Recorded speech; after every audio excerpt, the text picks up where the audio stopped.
ভিখারি দুয়ারে খাড়া ভিক্ষা দিয়া বিদায় কর। ভিখারি দুয়ারে খাড়া ভিক্ষা দিয়া বিদায় কর। ভিখারি দুয়ারে খাড়া ভিক্ষা দিয়া বিদায় কর আমার ঘরের মালিক রে। খোদাই ভিখারি মরলে কলঙ্ক তোমার আমার ঘরের মালিক রে। খোদাই ভিখারি মরলে কলঙ্ক তোমার ঘরের। ভিখারি দুয়ারে খাড়া ভিক্ষা দিয়া বিদায় কর। ভিখারি দুয়ারে খাড়া ভিক্ষা দিয়া বিদায় কর আমার ঘরে মালিক রে। খোদাই ভিখারি মরলে কলঙ্ক তোর আমার ঘরে মালিক রে। খোদাই ভিখারি মালিক বানাইয়া রং মহল ঘর করতেছ বসতি। ভিক্ষা চাইলে পাওনা কথা এ কেমন তরীতি। বানাইয়া রং মহল ঘর আমার নসিমি চান হাকিমি চান রে করতেছ বসতি। ভিক্ষা চাইলে পাওনা কথা এ কেমন তরীতি। ভাই এই অভাগী যেইখানে যাই বলে রে সরসর।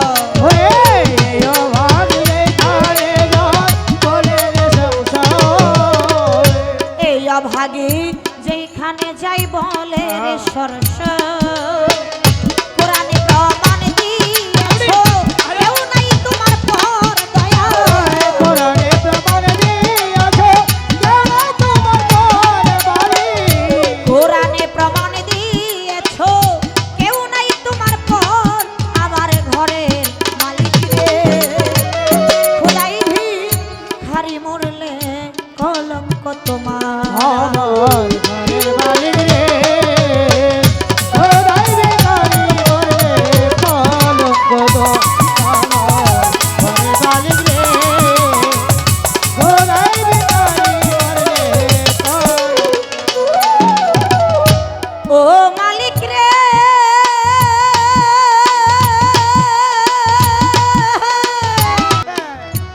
সরাবান তহুরাই আছে কাউসারের পানি তোমার কাছে আছে জানি। সরিয়া দেবা জান মধু আরো চিনি। সরাবান তহুরাই আছে কাউসারের পানি। করে গেলে মান কত শত করিতে আদো। ওরে গেলে মনে কত শত করিতে আদো। করে গেলে মান কত শত করিতে আদো। তুমি আবার আমি তোমার হও না অগ্রসর দয়াল তুমি আমার আমি তোমার হয় না অগ্রসর দয়াল। তুমি আমার আমি তোমার হও না অগ্রসর আমার ঘরের মালিক রে। খোদাই ভিখারি মরলে কলঙ্ক তোমার আমার ঘরের মালিক রে। খোদাই ভিখারি মরলে কলঙ্ক তোর আমার ঘরের মালিক রে। খোদাই ভিখারি মরলে কলঙ্ক তোর। ও মালিক রে।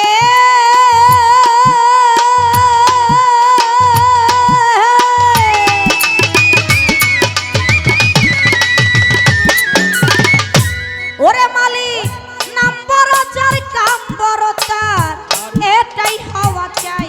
নইলে কলঙ্ক নামে জগতে রটি বেঠাই ঠাই। আজান নাম বড় যার কাম বড় তার এটাই হওয়া চাই। নইলে কলঙ্ক নাম এই জগতে রটি বেঠাই ঠাই। ওরে ভিক্ষার ছলে উকিল মুন্সি ছাড়লো বাড়ি ঘর। ওরে ভিখার ঘরে উকিল মুন্সি ছাড়লো বাড়ি ঘর। ভিক্ষার ছলে উকিল মুন্সি ছাড়লো বাড়ি ঘর। রে একদিনও নিলা না তুমি ভিখারির খবর।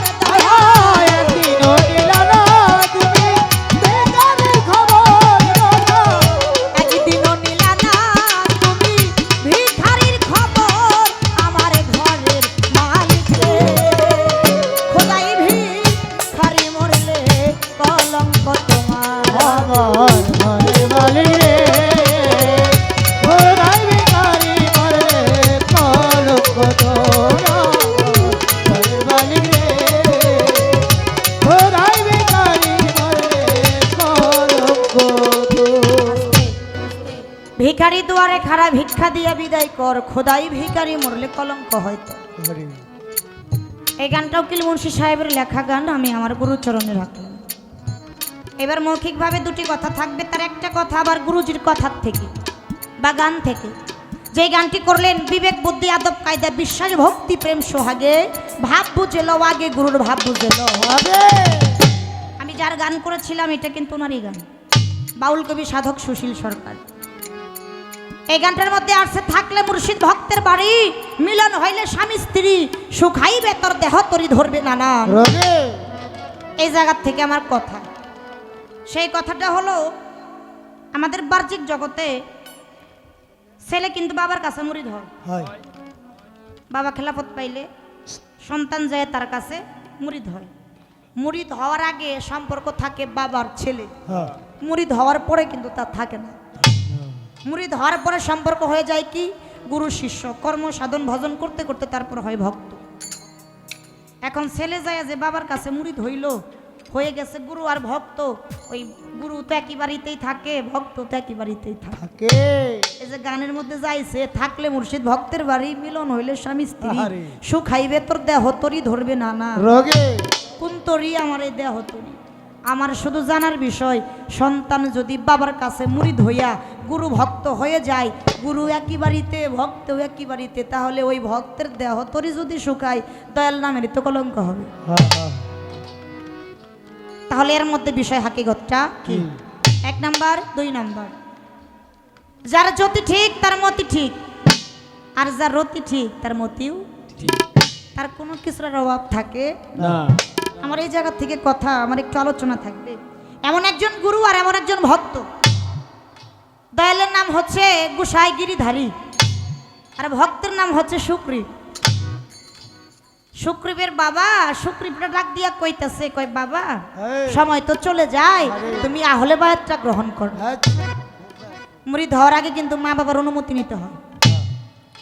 এখন সুগ্রীব বলতেছে, বাবা আমি কার কাছে বায়াত নিব? সুগ্রীবের বাবা বলতেছে, বাবা তুমি অমুক শহরে অমুক গ্রামে চলে যাও, ওই শহরে ওই গ্রামে গেলে এই নামের একজন ব্যক্তি আছে, তুমি তার কাছে যাই মুরিদ গ্রহণ করে আসো। আমার তাকে অনেক ভালো লাগে, সে একজন কামলিয়াতি পীর। বাবাই হুকুম দিছে, বাবার হুকুম নিয়া মুরিদ পড়ার জন্য গেছে। ওই গোসাই গিরিধারীর বাড়ি ছিল অট্টালিকা, 7 তলা অট্টালিকা। বাড়ির গেটটা যখন খুলছে, খুইলা যখন অন্দরমহলে প্রবেশ করবে, অন্দরমহলে প্রবেশ করার সঙ্গে সঙ্গে সুগ্রীব যেই দৃশ্য দেখলো সেটা শরীয়ত মোতাবেক, কেননা গোসাই গিরিধারী এমন কিছু নিত্য নীলা করতেছে মেয়ে মানুষদেরকে নিয়ে, এটা চোখে দেখার মতো না। সেই দৃশ্য দেখে সুগ্রীব মনে মনে ভাবে, এমন একটা নষ্টা মানুষের কাছে বাবাই আমারে পাঠাইলো, যেই ব্যক্তি নাকি আমার মুরিদ দিবে। এই ব্যক্তির কাজ কাম তো সবকিছু শরীয়ত ছাড়া, নষ্টামি, এটা তো নষ্টামি, এই জায়গায় আমি মুরিদ করব না। এই কথা চিন্তা কইরা যখন সুগ্রীব চলে আসবে অট্টালিকার উপর থেকে, গোসাই গিরিধারী ডাক দেয়া কইতাছে, এই সুগ্রীব দাঁড়াও। মনে মনে চিন্তা করে, এই ব্যক্তির জীবনে আমি দেখি নেই, এও তো আমার দেহে নাই, আমার নামটা জানলো কিভাবে? এখন তার মনে একটু নরম হইল, অবশ্যই আমি চর্ম চোখ দিয়ে যা দেখছি ইহা সত্য নাও হতে পারে, অবশ্যই উনি একজন কামিল মুর্শিদ হইতে পারে। কয় তুমি দাঁড়াও আমি আসতেছি। আসছে, আসার পরে কয় তোমার বাবা আমার কাছে মুরিদ হওয়ার জন্য পাঠাইছে, তুমি কেন চলে যাইতেছো? সুগ্রীব মনে বলতেছে, কয় আপনার যে কার্যকলাপ এটা তো আমার পছন্দ হইতেছে না, আমি এই জন্য যাইতেছি। কয় তুমি আমার দরবার হতে চলে যাবে তাতে আমার দুঃখ নাই, কিন্তু যে আমার দরবারে একবার আসে তারে যে একটা পরীক্ষা দিতে হয়, তোমার একটা পরীক্ষা দিতে হবে। পরীক্ষায় পাশ করলে তুমি যাইতে পারবা, আর পরীক্ষায় যদি পাশ না করো তাহলে তোমার গায়ের চামড়া তুলে নেব আমি মেত্রাঘাত। পরীক্ষা কি? কয় এই কে আছিস, এক বাটি তেল নিয়ে আসই।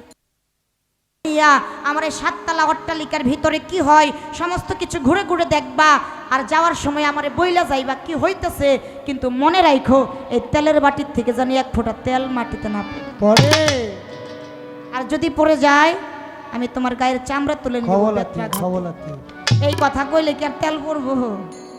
তেলের বাটি হাতে নিয়ে আস্তে আস্তে হাঁটে, হাঁটতে হাঁটতে একটা সময় সমস্ত কিছু ঘুরে যখন আবার চলে আসছে, তখন গোসাইগিরিধারী ডাক দিয়া কয়, এই সুগ্রীব, আমার অট্টালিকার ভিতরে কি হইতেছে দেখছো? কয় না। কয় কেন দেখলা না? তোমার চোখ কি অন্ধ? কয় না। কয় দেখো নাই, তার কারণটা কি? কয় আমি দেখি নাই, আমার কারণটা হচ্ছে আপনি একটা তেলের বাতি আমার হাতে দিছেন, আমি কিভাবে দেখব?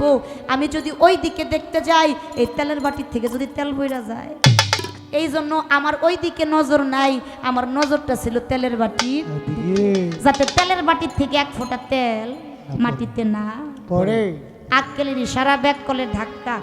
আমার শুধু এই জায়গায় একটু বোঝার বিষয়, এরকম তেলের বাটি প্রত্যেকটা মানব দেহের মধ্যে আছে, কিন্তু অহরহ পড়তাছে, জানি না সাধন ভজন। এই জন্য আমি আমার দয়ালের কাছে শুধু জানতে চাইবো, বুঝতে চাইবো, যার রতি ঠিক তার মতি ঠিক, যার মতি ঠিক তার জ্যোতিও। আমার শুধু জানার বিষয়, এই তেলের বাটি ঠিক থাকবো কি কর্ম করবো, এই দুইটা কথা আমার একটু আলোচনা। আমার ঘরে বাড়ি রে